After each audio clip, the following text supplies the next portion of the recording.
আসসালামু আলাইকুম ওরহমতুল্লাহি ওবরাকাত।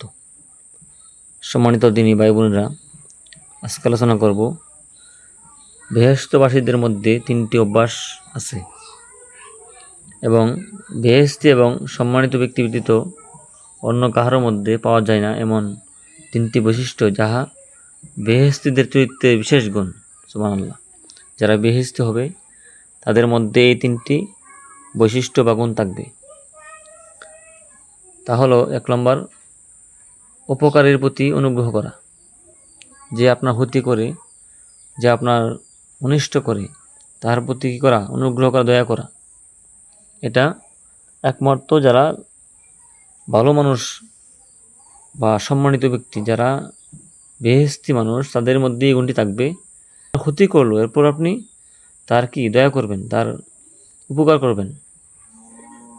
2 নম্বর হলো অত্যাচারী ব্যক্তিকে ক্ষমা করে দেওয়া। অত্যাচারী হলো যে ব্যক্তি আপনারকে জুলুম করে, আপনার প্রতি সে অন্যায় অবিচার করে, তাহাকে কী করা? ক্ষমা করা। এটা সবার মধ্যে পাওয়া যাবে না। 3 নম্বর হলো কাহার জন্য ব্যয় করা। বিনিময়ে কিছু না পাওয়া গেলেও তাহাদের ব্যয়ভার বহন করিয়া থাকা। সুবহানাল্লাহ। আপনি কাহার জন্য ব্যয় করলেন, বিনিময়ে কিছু পাইলেন না, অথবা তাহার জন্য ব্যয় করতে পারলেন না, কিন্তু তার ব্যয়ভার আপনি বহন করলেন। এই গুণটা সবার মধ্যে পাওয়া যাবে না। অন্য মানুষের ব্যয়ভার বহন করা, যেমন বলল যে আপনার ছেলে এতিম, তার ব্যয়ভার, তার খরচ আমি বহন করলাম।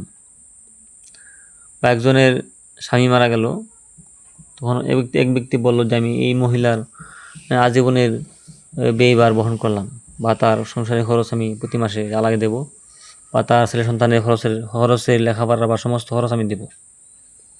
এটাকে ব্যয়ভার বলে। আরও অনেক কিছু হইতে পারে ব্যয়ভার।